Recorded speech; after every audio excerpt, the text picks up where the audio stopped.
Hey everyone, it's Mike Huber, founder and CEO of the Freshman Foundation. Every high school athlete gets excited about finally arriving on campus. Becoming a collegiate athlete is the ultimate reward for all the sacrifices you've made for 10 plus years to get to this point. However, ask any athlete what it was like to make the leap to collegiate athletics, and they will tell you it is hard, and not only on the field. In private moments, high school student athletes might ask themselves, am I truly ready to make the leap to college? The parents might ask, is my child truly ready to handle life on their own in college? It is absolutely normal to ask these questions. However, that doesn't make you feel any better if you don't have the answers. What if you had a playbook to help you answer these questions before you arrive on campus? The Freshman Foundation Digital Playbook helps high school athletes be ready to dominate the leap to collegiate athletics. The Freshman Foundation is an interactive digital resource to help you prepare to answer the hard questions before you get to college. Your investment in the Freshman Foundation Playbook will help you avoid giving away your first year of college and will help your parents avoid losing sleep at night. Visit michaelvhuber.com/course to learn how you can be ready to dominate the leap to collegiate athletics. Now let's get on to the podcast. Welcome to the Freshman Foundation Podcast, helping you make the jump from high school athletics to the collegiate level and beyond, with your host, Michael Huber.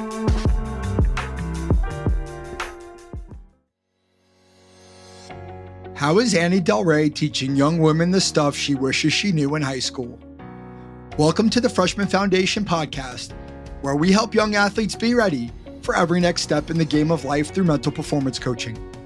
My guest in this episode is Annie Delre, board-certified health and wellness coach and author of the book, Shit I Wish I Knew in High School.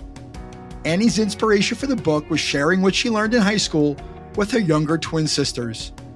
In episode 74, Annie and I talk about the challenges that teenagers face, mainly young females, and how important it is to help them learn how to ask for help and who they can trust to ask. I'm excited for this conversation. Let's build your foundation with Annie Delre.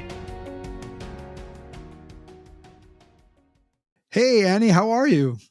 I'm great. How are you? I am doing great as well. Thanks for joining me on the podcast. To get started, I guess I'd ask you talk a little bit about the work that you do. Sure. I'm a health and wellness coach. I help people with their mental and physical health, but I would say mostly mental health, only because that's usually, or it is the first step in the journey of good physical health. Yeah. So, yeah. Absolutely. Okay, great. So we're both coaches in a very similar space, albeit maybe with, differing populations. But I guess I want to ask you, you wrote a book that's entitled Shit I Wish I Knew in High School, which is actually really incredible because I think there's a lot of things I wish I knew in high school that I know now. So can you talk about the inspiration for the book? Sure. So I'm a Jersey gal and my family's in Jersey. I grew up there, they're still there. And I moved to California. And while in California, my twin sisters, they started their freshman year of high school. And I'm obsessed with my sisters. Let me say that too. I'm obsessed with my sisters. So I'm in California. I'm so upset that I cannot teach them things, for the most part, not like every day. And I wrote them a book. I was like, you know what? I'm totally writing a book for them. And I whipped up a book and I went to Staples and printed it out. And that's where it all started. This was 2019, I believe. 2019. Mm-hmm.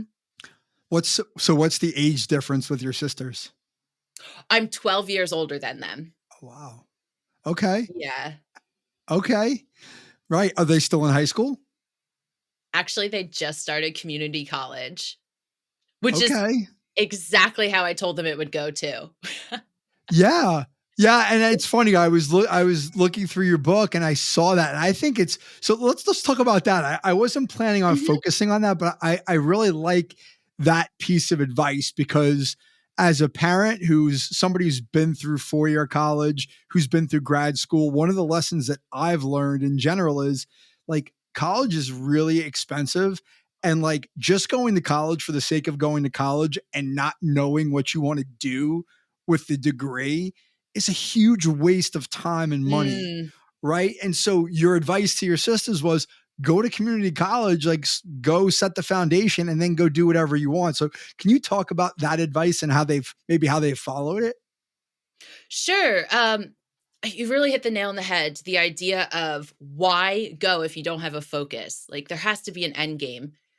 And I think it's overwhelming for young people, especially if your parents or teachers are trying to push something and the urgency of picking a major. I had friends go to 4 years, spend $40K for a semester and drop out because they realized they didn't even like that program and none of their credits would transfer. So they just paid for $40,000 Yeah. to like Right. be gender studies. And I'm not talking crap about that degree. I just mean if you don't know what you're doing with it, Sure. and you're 2 weeks or you're 2 semesters in and you realize, actually, I just like reading books about female empowerment, but everyone pressured you. Your best friend had a major, your boyfriend had a major. People are going to these exciting schools. I feel like I'm getting a little off topic with this. No, you're good. You're good because I'm going to tie it back. I'm going to tie it back to something else that you wrote about. So yeah, I mean, I think that kind of ties to the idea that, talking about social media, but just like comparison in general, right? I think a lot of people make decisions based upon what they think other people will find to be impressive or important rather than doing what's best for them. Totally. Right. Right. And thinking that they have to niche down as opposed to every college student has to take basic courses. You absolutely have to take a math, take an English, take a foreign language, take a science. Like you absolutely have to. So why spend like 10K on a class? I'm exaggerating, but like thousands of dollars as opposed or on, let's say 1,500 per credit. These classes are 3 credits each, 4, or pay for an $800 credit community college, $700 credit. It's a huge financial difference. And the fact is, if you do well in community college, you can transfer to any 4-year school, probably with some level of financial assistance. Now, I think that's a challenging conversation for a parent to have with a young person, because I think there's just this expectation that, hey, I'm going to go to a 4-year college. I want to have the experience. I want to go away. I want to do all these things, and going to community college isn't as sexy. Like I don't want to live at home for 2 more years. I don't want to drive my car to school. I want to go have the experience. Like, how did tell me about your sisters? Like what was ultimately, how did they make their decision, and sort of what do they see that what's the value in it? Like, how did that go with your parents? Well, the number one thing is our parents said they're not paying for school. So that was a big thing. If you're looking at loans and you realize, wow, it's $40,000 a semester. I didn't realize that sounded huge until I realized I'd be $120,000 in debt. Minimum. This is not including books. This is not including the transportation. I think, and I don't know this for a fact, but I think they saw a success story in me. And I don't mean that like, I am amazing. I went to community college. I worked like 4 jobs at a time. I hustled my butt off. I got into grad school. I'm doing my dream career. I'm not just doing a career that allows me to like live life and afford life. I absolutely love my career. I'm full of joy, health, and wealth. And I don't mean 6-figure coach. It's all about the money. What I mean is I did a path that not many people would have taken because they think it's not cool or sexy. You used a great word, but I still got to the end result. And I don't have the debt that other people do. And other people paid a ton of money to be in a career they hate. Yeah. It's very, very, it's very, very common. Yeah. But I think that's like, I think it speaks to instant gratification, right? This idea that, we're going to stick it out like before we really know, right? We're going to go the the cheap route, right? We're going to go to community college because it's going to save us a lot of money, and we don't really know what we want to do. So why make that investment in something that's, when you're 18, 19, I mean, even if you go to school for a major that you think you're going to love and use, like, you still don't know for sure. So like, why not try to like do it as economically as possible for, as long as you can until you really understand what it is that you want to do. Yes. Yes. And I also encourage people to get a job while in school. Doesn't mean work full time. You don't have to do 4 jobs like I did, but you need, like, and I mean this with love. Welcome to the real world. Welcome to the real world. You are going to have multiple responsibilities. If your parents are able to afford your education and you don't have to work, fantastic. But I feel like I'm the adult that excelled because of not getting things handed. And I think that truly, though, if your parents pay for it, fantastic. Like, that is awesome. They're really setting you up for success. But it speaks a lot to your character if you're able to say, I'm still going to school and my parents aren't paying for it.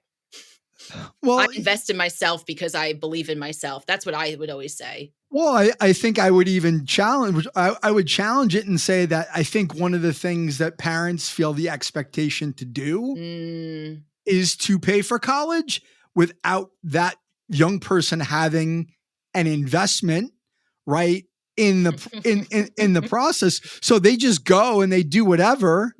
They go and do whatever, and then they're not invested in it, and they let they go and they screw around, and they don't do well in class because they don't have any stake in it, right? So like, I think a lot of parents like think that they're doing the right thing by, I'm going to cover my kids, college bill, and they won't have any debt coming out, and they'll be free and clear. But like, what are you really teaching them, right? And I think that that's a struggle for a lot of parents.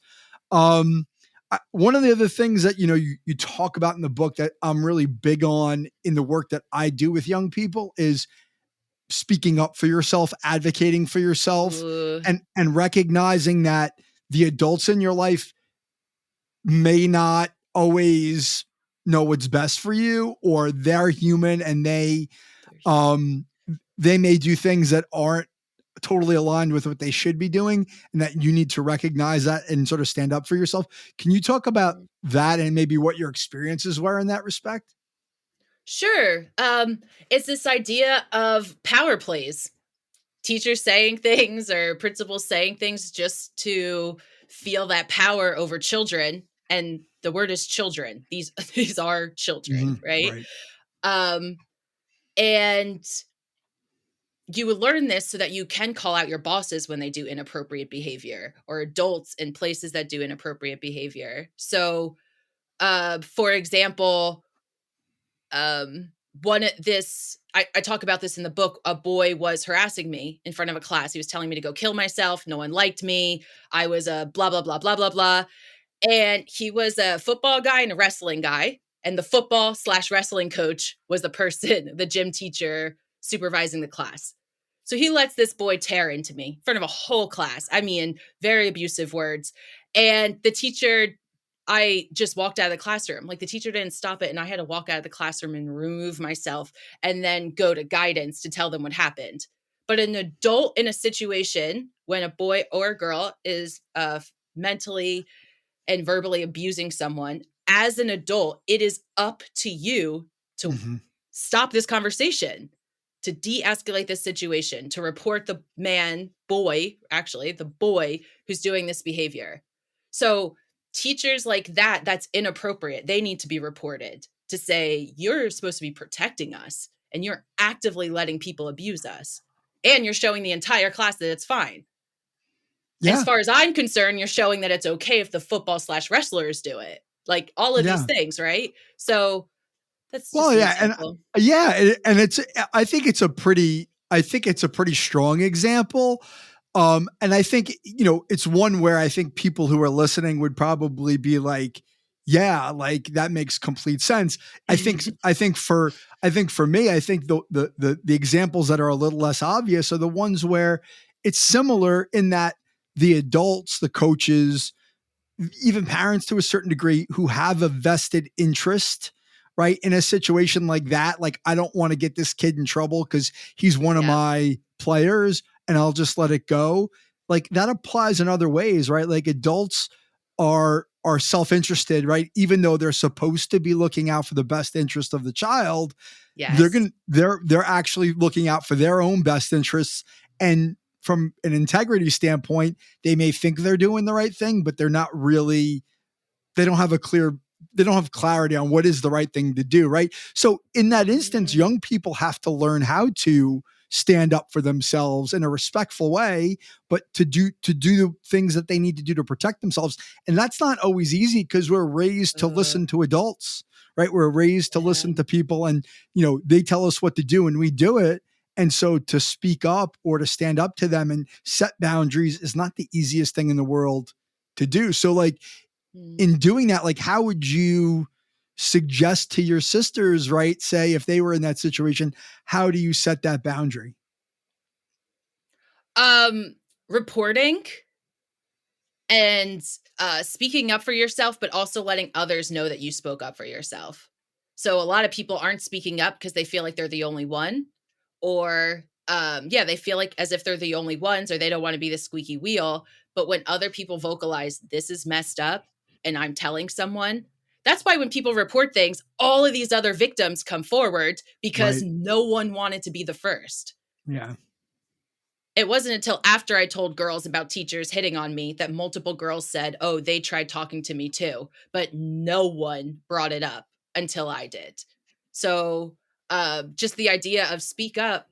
Other people are feeling this way. Even another example, maybe if you're struggling with your mental health, speak up. You're not the only one that has all these Sure. pressures. Yeah. Yeah. I think setting examples is a very powerful way because I think one of the things I find really difficult, right? Whether it's Mm, mental health, whether it's those kinds of situations where maybe we're being, put into a compromised position as young people, we don't really know how to ask for help, right? Like, how do I come forward? How do I tell the truth, knowing that maybe it's going to be looked at, it's not going to be believed, or, mhm. it's going to be really uncomfortable for me to do that. Like, how do I ask for help? So, like, do you have any thoughts or suggestions for people on how they can get comfortable doing that when it may not necessarily be natural? So I think number 1, understanding it's not gonna be comfortable, right? Just Yeah. accepting, like, this is going out of my comfort zone. If it was comfortable, I wouldn't care about doing it, right? Right. So number 1 is that, and also asking the right people. Ask the guidance counselor, right? This is a person that is trained in mental health. Yeah. Make sure that you are going to the healthy adults in your life. Um, yeah, like, I guess sharing with the right people. So Hmm. writing about it on, social media is one thing, Hmm. which sometimes works out great because it gets more eyes on it, but also, that's not enough, right? Like, venting isn't enough, but reporting is what makes, changes. Sure. Yeah, and that could be really scary, right? And I Yes. think I think you bring up a really good point, right? Like this idea of like who do we trust? Because Mhm. in your experiences, right? Like those are people in your lives who theoretically, right, we should be able to trust a teacher, right? Like these are people who we're supposed to be able to trust, and then we find out that we can't, which ultimately then leads us to question like who can we trust, right? So like I Yeah. think that's a real problem, right? So like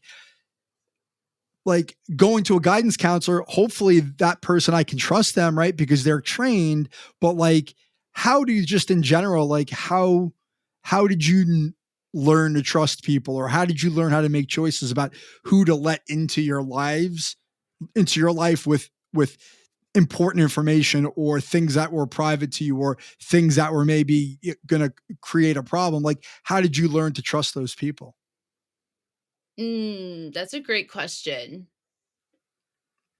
I don't wanna say testing them, but I guess I would say sharing a little bit at a time Hmm. and seeing what their reaction is or how they handle it.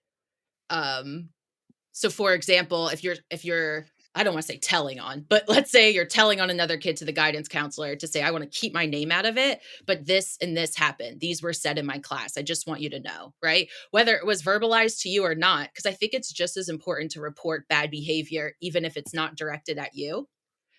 So after you report this, did that kid find out it was you? Because there's only one other person you told, right? Right. Or did that guidance counselor tell multiple people and then they told? Well, the one thing you asked was the condition of please keep this private, but I still want you to know this is happening. Sure. I mean, I think that's great advice. I love that. And I guess I've used that strategy in my own life at various times, but I think for a young person, that's really good advice, right? It's like, well, if you're going to share information, do it in bits and pieces to see, right?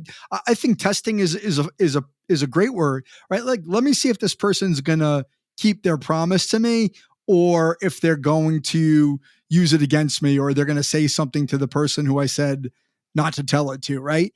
Yeah. What's the consequence? If they do, it's not a big deal, right? It would probably be inconvenient to have to deal with the person that you went in and reported, but at the same time, it's not going to change your life, right? So then, like, I can't go back to that person with important information because they're not going to keep it confidential, right? And I think, I think that's a really good way because, a lot of times I think it's all or nothing, right? Like, I think we feel like we either have to like not say anything about anybody. We're just going to keep it all to ourselves. We're not going to get involved, or we don't want to cause a stir, or we have to like blab everything and like just go all in, and there's no in between. And that sort of speaks to the concept of boundaries, which you talk about, right?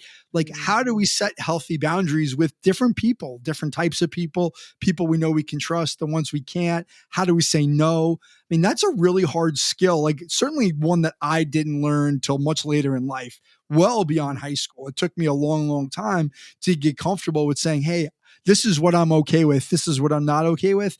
And if you don't like it, that's fine, but I'm going to set that boundary for myself. Like, how do you do it? And how do you suggest others do it? One of the things that really helped me, but again, because I had sisters, was what would I tell my sisters if this happened to them? Would I allow this to happen? Would I allow this to happen to my sisters? Mm-hmm. But another thing that maybe, siblings are a great one, right? Even if you're close in age. Another one is, how would I feel if they said this to my mom? How would I feel if my mom found this out about me? For adults, making decisions in your teens and 20s of, would I want my future kid to know this about me? So standing up for your best friend, you might be happy to report that to your kid, but watching someone get beat up in front of you and not reporting it, you may live with that shame for a very long time. These are a bit of extreme examples, Sure. but cheating, you didn't call it out. Now this person's valedictorian because Right. they got straight A's because they were cheating the whole time, and you worked your absolute butt off, and now you missed out on 3 scholarships because you are not valedictorian when you could have reported them freshman year when you originally caught it. And I liked how you said, like, what's the worst case scenario? Almost used a similar phrase of that. And that's another great lesson. Hey, you did not die because of this. You used your voice and it was uncomfortable, but you didn't bleed, or you didn't blank. Sure. Yeah. No, but it's, so I'll relate it to a conversation I have quite often with my clients who are athletes, in that sort of adolescent college age range. And when they have something on their mind or something's bothering them and it has to do with a coach, like, I'll ask them, like, okay, like, what's the worst that's going to happen if you have this conversation? And do you think you'd feel comfortable having it? Then they go have it. They go have the conversation, which is difficult, right? But they come out of it and I ask them, well, how do you feel? And the universal response, I feel relieved, right? Maybe I didn't hear exactly what I want to hear, but now I know, right? And I know I can do it. I can approach them and I know exactly where I stand. And I think that feeling of relief is really valuable, even if it's not exactly what you want to hear. And I think what happens a lot of times is that we don't know how to approach that conversation. I know you talk about, like the idea of doing a brain dump, right? Like sort of writing down like, all these things that are going on in your head. And I equate that to, at some level, journaling. They may be exactly the same thing, right? But Yes. using your words on a piece of paper to start to like inch forward to coming forward to talk to somebody, right? Like this stuff lives in our head, but if we put it onto paper, that might be the next step to get us to go have a conversation because it doesn't seem so daunting or insurmountable or unrealistic. If we write it down, we get it outside of ourselves. Like, can you talk about that idea of like brain dumping or journaling, or how someone might use that to get themselves to a place where they might feel more comfortable having a conversation? Sure. So number one, realizing, so yes, getting it all on paper, whether this is writing in full sentences or bullet points or Sure. even like a picture, but I recommend putting words to it. And a lot of times we think, oh no, I have 100 things wrong. Life is terrible. Oh my goodness, nothing good is happening. And you write this down and you realize actually there's 3 things that are really bugging me. Not 100. I'm not a failure. Actually, it's 3 things that are really bothering me. And if I looked at it a little closer, one solution would fix all 3 of these problems. Mm-hmm. But when you are freaking out in your head, it seems much, much worse than it is. So an example would be, I know a lot of athletes have this insane amount of pressure. They have this insane amount of pressure to go to school, get their schoolwork done, be good students, not only be an athlete, but be the absolute best so you can get scholarship money. Mm-hmm. Yeah. Like you have to be MVP. You have to be a stand-up citizen because people are looking at you in that light. You have to be on more than one team, right? Like all of these things. Yeah. Potentially for the men I saw, you have to have the prettiest girlfriend, right? Like you can't just date a geek. There's all these things that this extra pressure. It's so upsetting. But anyway, writing down what you would want your coach / parent / teacher to know about your struggles. A lot of athletes I find are scared to talk about it because they don't want their sport to be taken from them. They're afraid if they say this is too overwhelming that they're going to say, well, sports is an extracurricular, when really at the end of the day, that's the only thing keeping them together. Yeah. That's I think that's really well said. And I think it's right. Like, I do think there is this elephant in the room with young athletes who don't feel like, and this is men and women, that don't feel like they can ask for help, that they feel like that they need to do everything themselves. Or if they come forward and say like, hey, I'm having a hard time struggling with this, that it's going to create a perception that they're incompetent or weak or whatever. Right. So they keep it to themselves. Yes. And I don't think that that can be true. But I don't think it's necessarily as true as people believe it is in their own heads. But to your point, like putting it down onto paper and saying like, hey, like, what are my struggles? Like, what is giving me a hard time? What is the most challenging thing I'm dealing with? And thinking about like, hey, like, what's the worst that can happen? That's a question I like. And like, what can I do differently?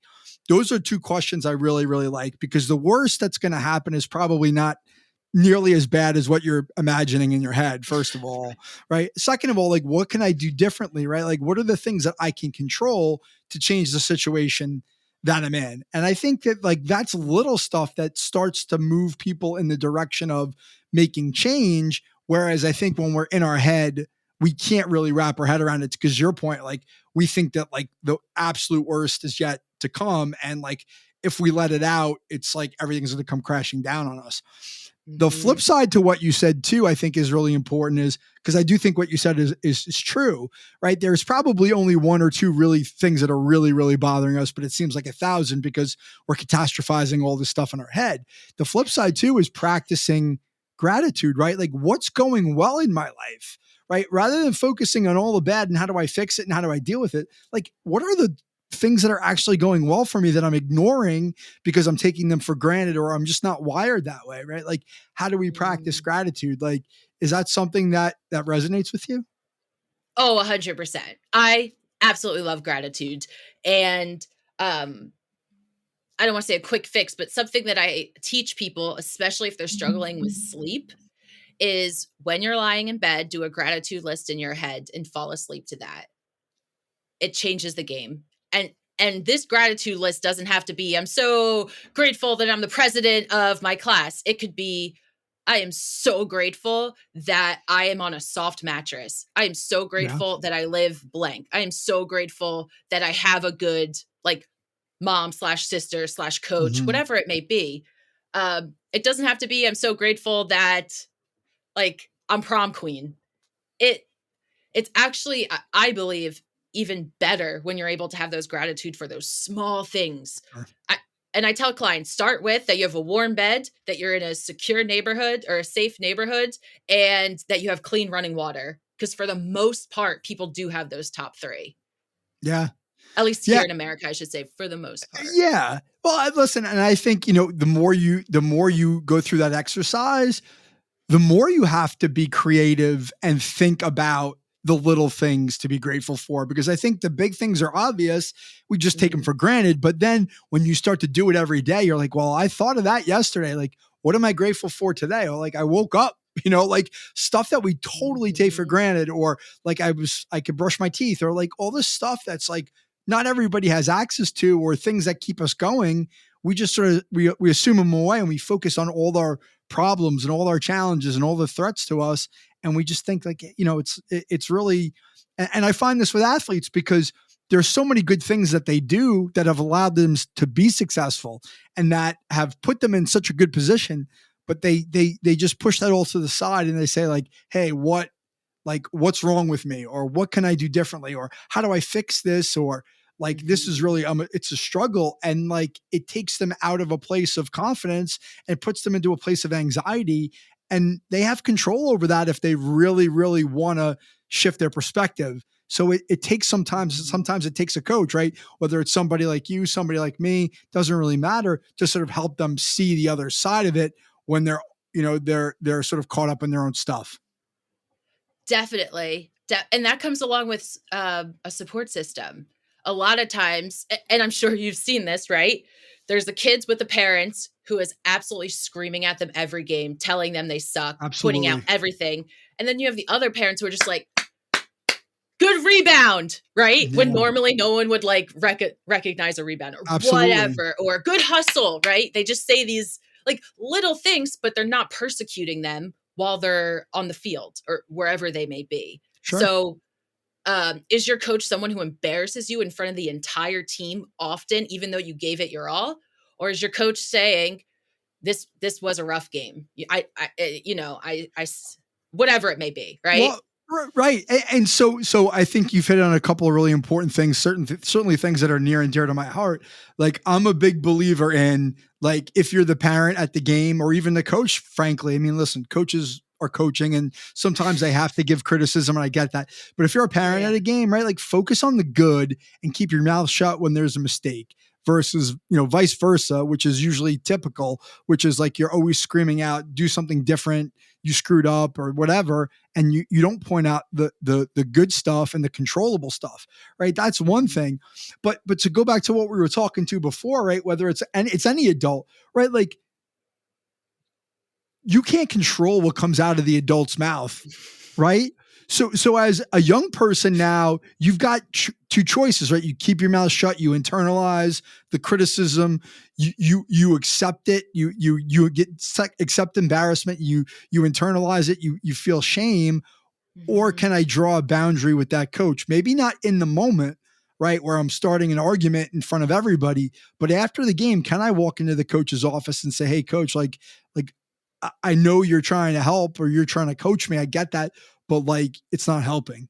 Right. And I think that's something that's really, really hard for athletes, but it can be done if you have the courage to go have that conversation with the coach in a respectful way. Like, hey, this isn't helping. Like, the way you're talking to me is only making it worse.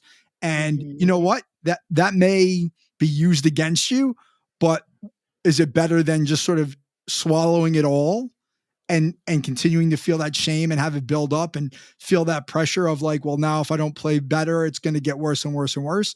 And I think it's really important to be able to, one, advocate for yourself, to go back to what we talked about. And two, who am I surrounding myself with, right? Some people I have to deal with, right? I don't choose the coach. I don't choose my parents, and I don't choose my teammates, but who are the people that I'm accepting into my life or going to find to bring into my life who are going to give me the support that I need? And that's really hard because a lot of times we just accept who's around us as those are the people that I need to connect with when they're really not serving my best interests. And I think we all go through that of like, who are the people in my life that are going to prop me up, that are going to fill my bucket, right? Like, how do you find those people? Like, what can you do to build a support network that really is conducive to success? Well, number one, I teach them the quote of don't take criticism from anyone you wouldn't go to for advice. Number one. Great right? quote. Yeah. So that parent that's screaming at you, not even your parent at the game, another parent is screaming at you. Would you ask them how to do this play better? Probably not. This is the parent that everyone cringes at. Same with a teacher who's mean to you. Where was I going? Okay, so how to find the right support. Yeah, no, I love that, but I think the quote is right on point. I'm gonna steal that because take it. You're right, because even if they're adults. Like if you wouldn't go to them, right? Like if you know better, then let it roll off your back. It doesn't mean anything because they don't know what they're talking about anyway. But it's just not that simple sometimes, right? And I think young people need that reinforcement and the support to have someone tell them, no, it's okay. It's okay to not worry about what somebody thinks about you. And it takes practice. Yeah. Yeah. And just about the practice, just like you were saying about, I don't want to say calling out the coach, but let's say after the game, going to talk to them. Another thing I teach like younger adults is, but this is a skill that will help you forever. When your boss is not kind to you and is always yelling at you, having that discussion of this isn't how I work best. I don't know if this has worked for your employees in the past, but this is not working for me. It's not working for my mental health. And I'm getting actually worse because of your leadership style. Yeah. I've had clients talk to me. We've like done scripts together practicing. Sure. And then they have that conversation and one boss broke out crying. And was like, this is how I was taught to manage. I had no idea it wouldn't work for people. I had no idea you were embarrassed. Another person called out the person and they said, for my culture, you get rewarded for this behavior. Like being aggressive. I didn't realize, like, this is my first year working in America. I didn't realize that I was humiliating my team. That's a big difference, right? Yeah. Like, I spent many years in the corporate world and like recognizing other people's cultures and how they do things in one place might be different than the other. But what I really love is the idea that you're developing scripts with your clients. Right. And one of the things that I will do is role play it with them, right? Like what are you going to say? What are you going to say when the response is X coming back to you, right?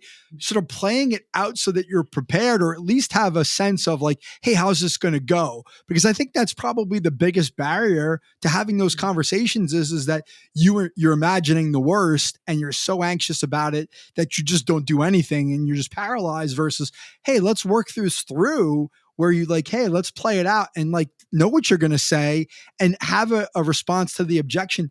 It's huge because a lot of times we just don't prepare for those conversations. And when we don't, if we do have them, they become so hyper emotional, right? Which is, you don't want to have a hyper emotional conversation with a coach or a boss or even your parents because it's just not going to land the way that you want it to. And now it looks like you're the one that is not, you're not, it's your fault because you're overreacting. Yes. And then you get gaslighted sometimes. You're like, no, my delivery wasn't that great. Right. But because of the role playing. And another time I call it digging.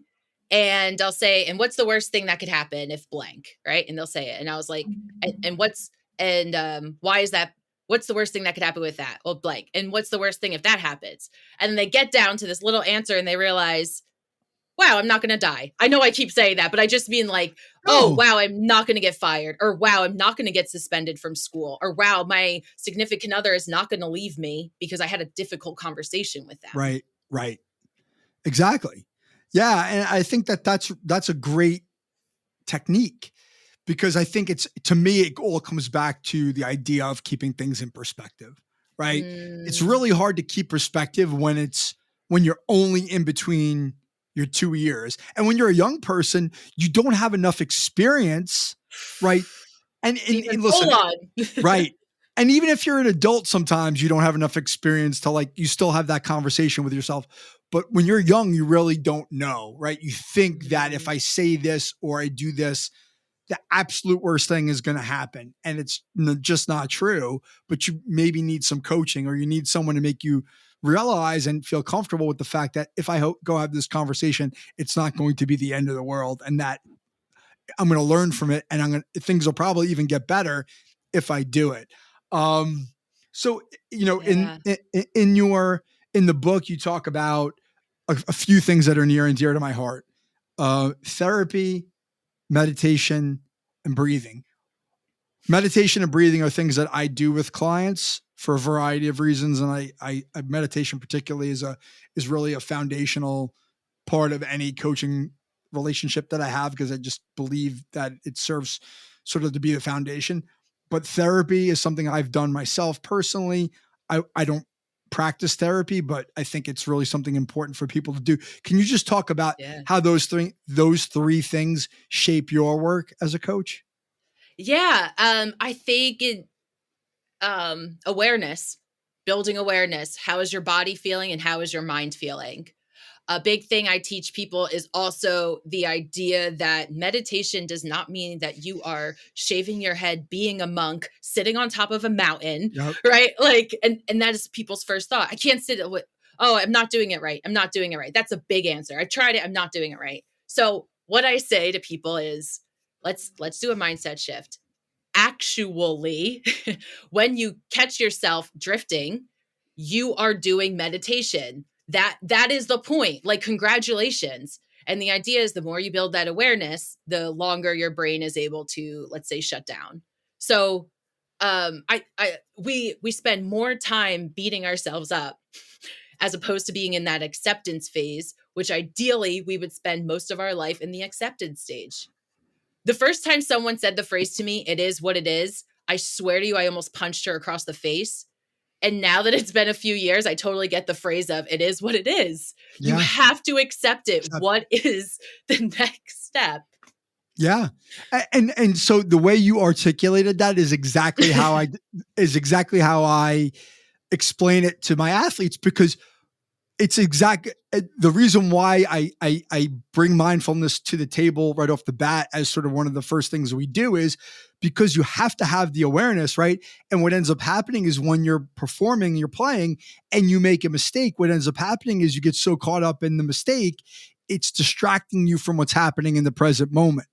And how do I Mhm. bring my mind back to the present moment and away from the distraction so I can go out and be completely present for what's about to come? And that's exactly what you're describing, right? Your mind is going to wander. Things are going to happen. You're going to have thoughts coming into your head, and you're going to drift. But once you catch yourself drifting, you got to come back, because if you go with the drift, now all these other mistakes are going to happen because you're not being present about what's happening now.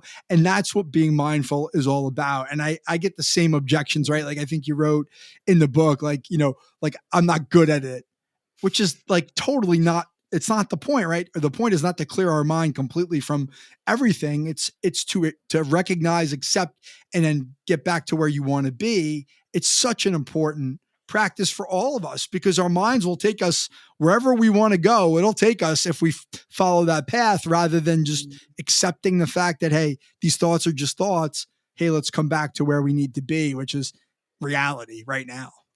Yeah. Right. Where do I need to be? That's something that I tell my clients about it first thing, because I'm going to call them out. So I say, giving you this warning now, coaching is forward movement. If you are to go into a 2+ minute story about your past, I'll gently interrupt you. I'll say, thanks for the background. What did you learn from this? Because that is all that matters. We do not have a time machine. We are not going backwards.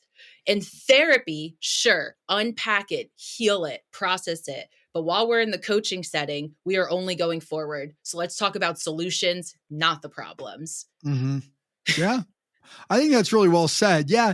And I think coaching is a challenging profession, regardless of the context in which you do it, because coaching really requires that the individual that you're coaching has the motivation to accept that, and then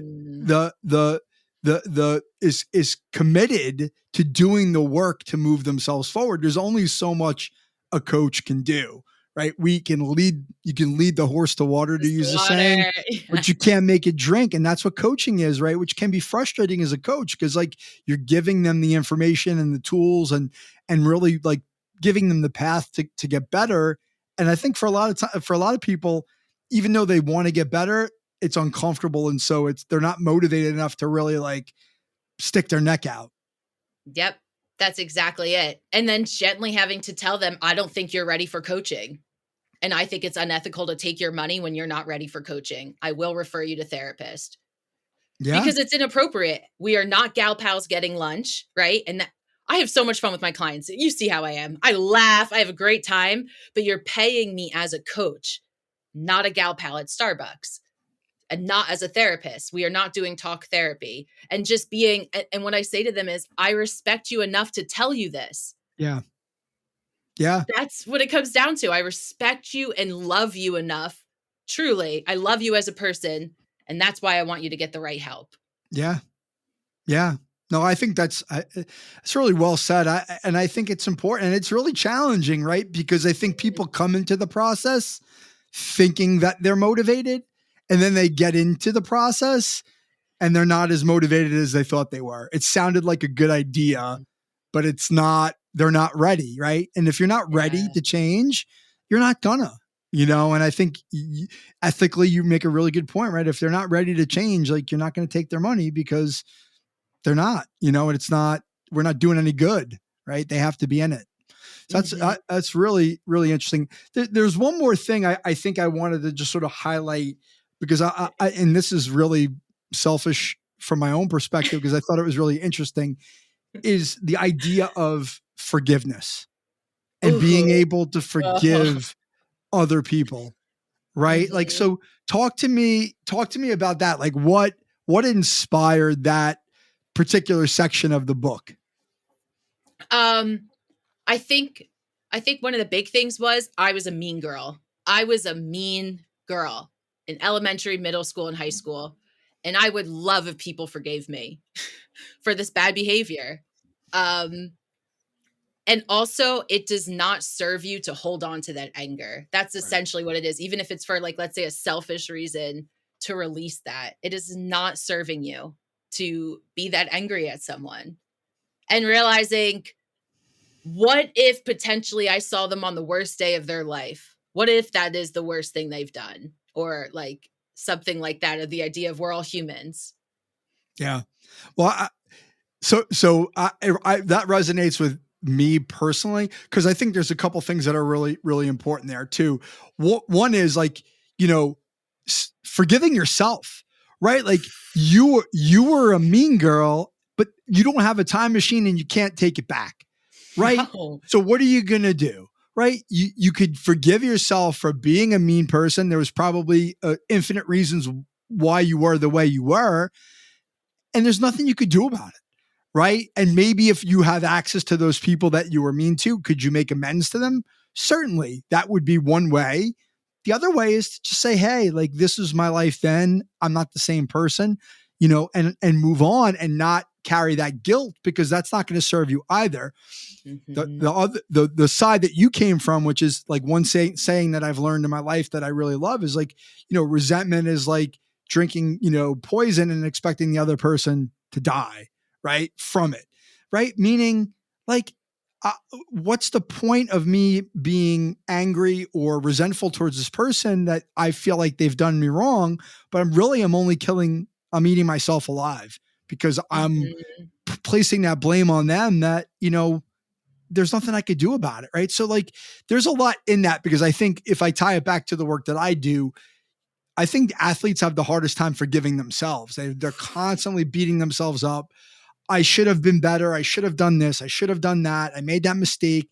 They're always focused on the negative and they just can't let it go. And there's just this really consistent element of perfectionism in the work and with the clients that I do in the work that I do with them. That's really, really confounding because I think a lot of it is just expectation that I'm always supposed to be perfect and I can't let it go. Rather than accepting that I'm human, I made a mistake. What did I learn? To use your words, what did I learn from it? And how do I move forward? Yeah, definitely. That idea of just constantly asking yourself, what did I learn from this? I learned it made me uncomfortable. Okay, what did I learn from that? Well, this is a boundary that was crossed. I'm learning about my boundaries. Yeah. Yeah. So just to close the loop on this, because, I think for me, working with males and females is very different for a lot of reasons. I mean, and I think there are biological reasons, there's social reasons, there's all sorts of reasons why boys and girls, men and women are different, particularly in the sporting context. And I think one of the things you said is probably part of it, right? Is this girls can be mean to each other and they are different than boys and like they take things hard. So like what advice would you give to a young, like a teenage, high school, female athlete who's maybe in a situation where they are being treated poorly or they are feeling badly about themselves? Like what would be the advice to them to settle themselves and to create a better situation? Depending on the severity, if you have to report them. If Yeah. you are scared to go to practice, you need to report this person. Mm-hmm. Like it is what it is. That's why there's grown-ups around. That's why you're not 18 plus, right? Or if it's just if it's not to the point where it's like where it's just making you uncomfortable, calling out the bad behavior. Hey, you're not talking to me like that. I don't accept you talking to me like that. That's unacceptable. Yeah. Right? Like just flat out putting that BS to, I mean, I was mean, but also I never let someone walk all over me, which may be why I was considered mean as opposed to, that's boundary setting that a young lady's setting. Well, right. And I think it's a fine line, right? Setting boundaries is important, but it's also how you do it, right? How you say it.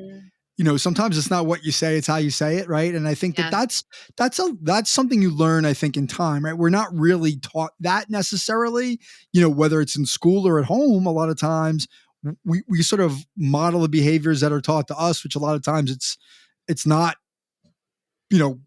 ideal. And you have to learn over time that like, hey, I could set a boundary, but I don't have to do it in a way where I'm screaming at somebody or cursing at them. I could just be like, hey, you're not going to talk to me that way. Like I have respect for myself and you're going to have respect for me. Or if you don't, that's fine. Just don't talk to me. Like, but I think that's hard. And I think, we have to go through those experiences to learn. So, we're all a work in progress. And I think that's why coaches exist is people who want to make themselves better come to people like us to help. And I think coaches like us need coaches too. And Totally. I know I do. So go ahead. Sorry. No. Keep going. Just for people who are looking for coaches or looking for therapists, both fields, ask them if they have their own coach or therapist. And if they don't, that's probably not a coach or therapist for you. Yeah. I think every coach should have a coach and every therapist should have a therapist. Yeah. That's really good advice. So I mean, typically I would ask, the last question I would ask in any podcast is like, what's the one piece of advice you'd leave for people? But you kind of hit it. You hit it with the young women, right? Like what's the advice you'd give to them? And then, giving it advice in terms of choosing a coach or a therapist. I think it's really good advice of, hey, if you're not walking the walk, if you're not practicing what you preach, then you're probably not the kind of person that I want to work with because I want someone who's working on themselves. So I think those are really good pieces of advice. Is there anything else you'd want to leave with the listeners before we wrap it up? I guess just spend your time focusing on what you can control and release what you can't control. Just a general message of that. That's great because I'm always talking about that with my clients. And I think it's so The way I say it to them is that sometimes it feels really elementary to think about that and go like, whoa, I know what I can and can't control. But if you really think about it and you write it down and you're really aware of it, it's going to be much more valuable to you in those moments where your emotions start to get the best of you. So I think it's really good advice. And so with that, Annie, thank you for coming on to the podcast. I really enjoyed our conversation. And hopefully we can keep the conversation going. Thank you. Thanks for this opportunity. Thank you so much. So, what's your biggest takeaway from my conversation with Annie Delre? My biggest takeaway is that it can be really hard for teenagers to express themselves openly. However, teaching them to do so is critical to their development, mental health, and overall well-being. I want to thank Annie for joining me on the podcast. You can learn more about Annie on her website at anniedelre.com and on Instagram at Coach Annie Delre. To learn how mental performance coaching can help young athletes be ready for their next step in the game of life, visit michaelvhuber.com. Thank you for listening. We'll see you back soon for episode 75.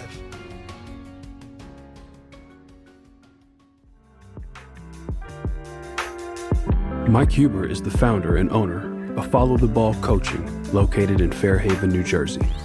He is a mental performance coach and business advisor dedicated to serving athletes just like you reach their full potential on and off the court.